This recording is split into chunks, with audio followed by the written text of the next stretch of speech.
in a startup of an organization, you need different thinking. You need creative, innovative thinking outside the box. You need to create a vision for yourself. You need those kind of people in an organization.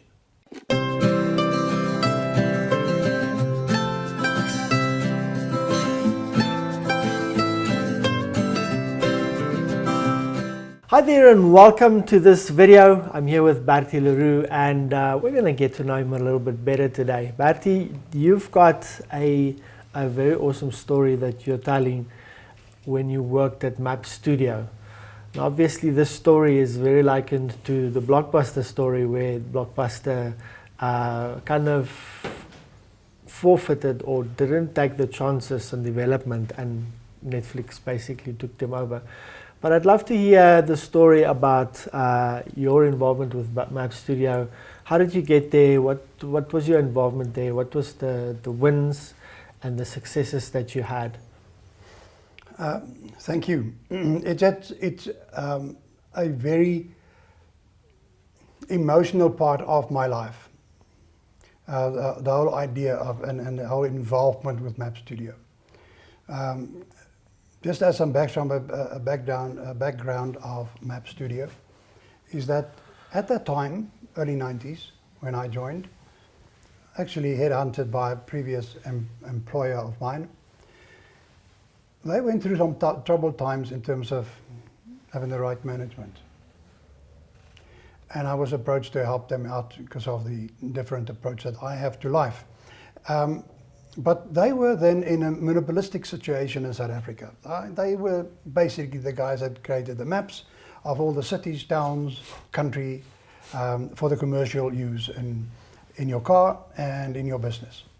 And those days were paper-based maps, and so they created that for the marketplace through the association with a big stationery outlet company. They were part of them, listed on the stock exchange, not Map Studio, but that entity. So when I joined them, I was challenged with this. The competition was AA, and there was another company called by the name of Bravies that actually sold advertising through the means of maps. And AA sold maps through their members. So you have access to maps, and not just South African maps, but also international. AA member, you can do that. And that was primarily their market. Their members, Bravey, were selling advertisements locally in their towns and the cities, and Map Studio were the commercial players in the marketplace. So it's easy then, therefore, to have a product in the market if you're in that strong position. So when I joined them, and that's what I always tell people, is to understand the industry. I knew nothing about geography, maps, paper, printing, and whatever. So fortunately for me, there were a couple of big suppliers for Map Studio where they had the maps printed. And I went and I spent a week with the organization. So they could take me through the making of the paper, the different kind of paper, the application of those paper, and then the printing of it. And why certain colors and why in certain format, all the kind of different questions that I understand. So I went and to understand, because at the end of the day, I need to lead my team. And it's easy to lead a team of specialists, and Map Studio had the most fantastic people that knew their job inside out. You could ask them anything, they were the specialists. I don't have to be the specialist. I'm the leader of the team. I just walk with them, and they produce what we need. But strategically, we need to understand where we're going. So at first, I was told how the products market, why in a certain format. You know, you had bigger maps like the Bartholomew products at the UK, which is very lumpy, big books. You know, you're going to use it at your home, but you don't carry it with you. And then there's a range of products. I mean, you know, your map books. So I first tried to understand the printing game. Then I tried to understand the creation of maps, how long it takes to scribe and to create a map, to create the film which you use in the printing process, and how long it takes to update a certain map. And you can understand at that time it was the Wits Guide was the biggest seller as a guidebook in South Africa. It was actually selling more copies than the Bible at that time.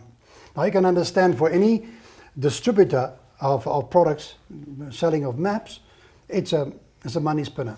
So you have to be updated. But at that time it took 9 months, plus minus 9 months, to update that book.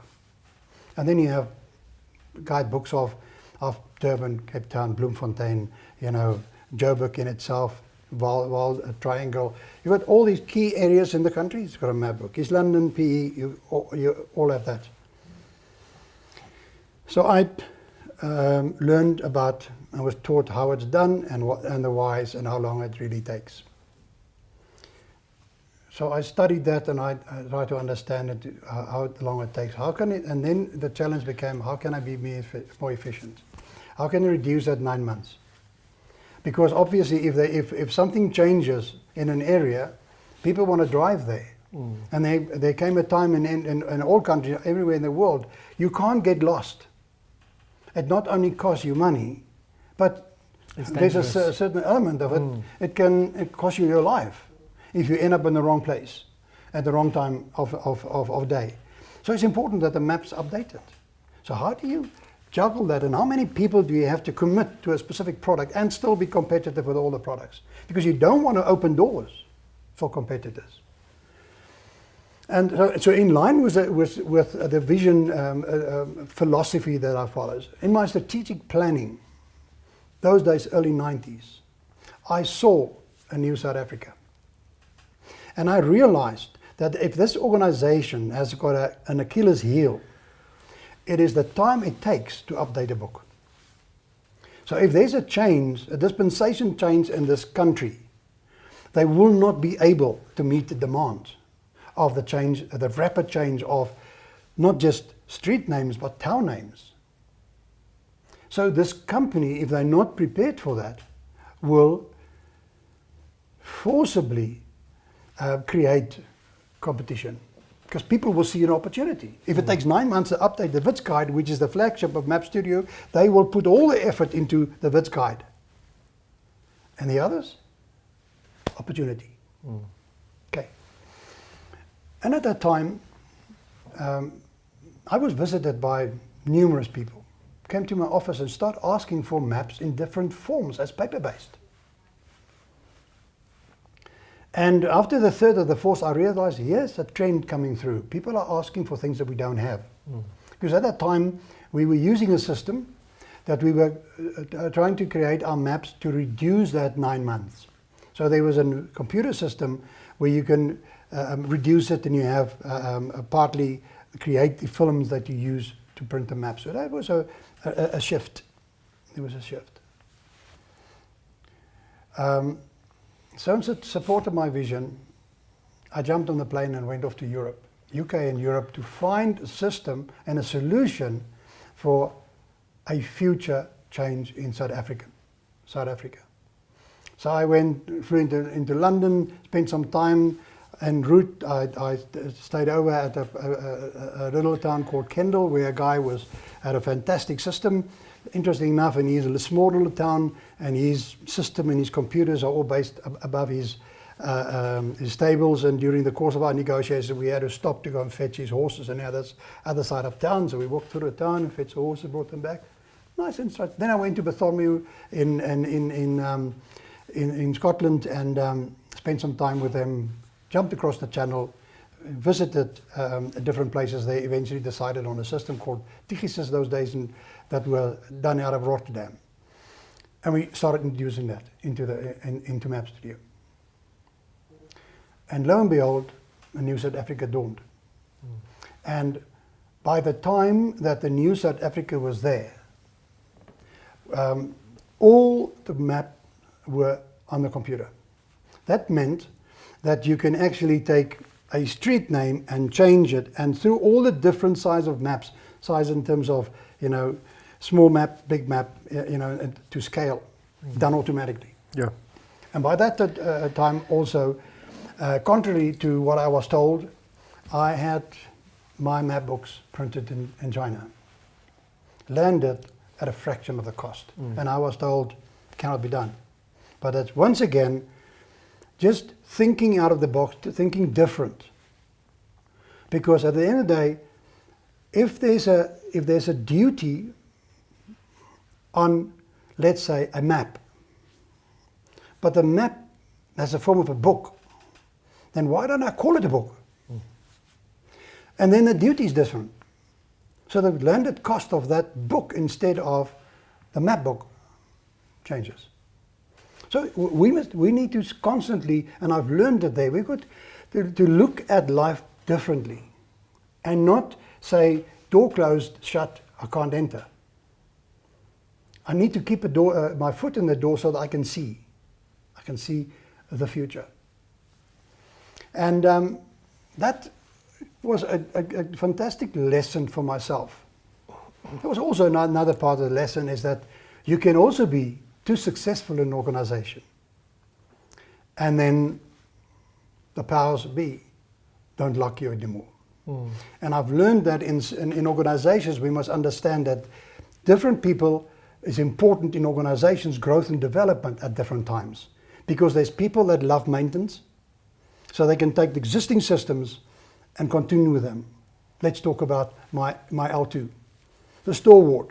Stick with rules and regulations. It worked yesterday, why can't it work today? And it will definitely work tomorrow. So why change it? Why change it? Because it works. So where does the growth come from? But in any case, those are the people, the maintenance people. But in the startup of an organization, you need different thinking. You need creative, innovative thinking outside the box. You need to create a vision for yourself. You need those kind of people in an organization. And I've learned out of that experience that you can also overstay your welcome in an organization. Because if the companies start up, they need you, or you.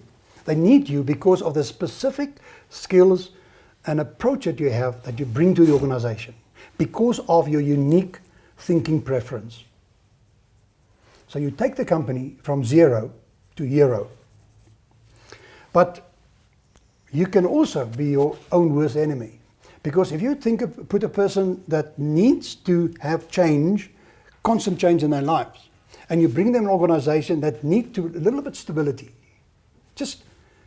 let's just breathe for a while, and let's just get these things working and everything, and so just a 1 month, 2 years, 3 years, whatever the case may be. So in that period, you need actually a maintenance guy that can maintain the momentum that came, make certain everything works, and then if the company is ready for the next growth phase, then they need another Bertie again.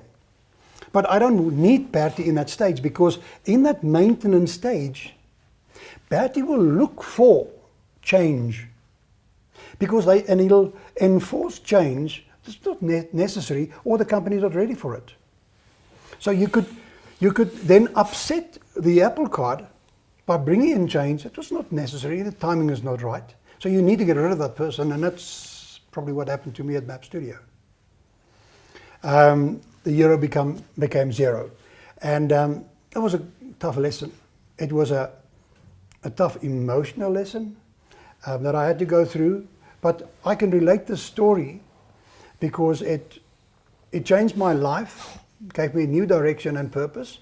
But it also showed you that an organization, in terms of their vision, can be so spot on timing. Because when the new South Africa came, they were printing money because the map books were updated overnight, and they and sent digitally to China. Books printed, landed as and when the changes came through, and people were buying those books because they had to, because there were big changes. If a street name changed from ABC to XYZ, and all you remember is ABC, where do you find XYZ without a map? But nowadays, it's all on the computer.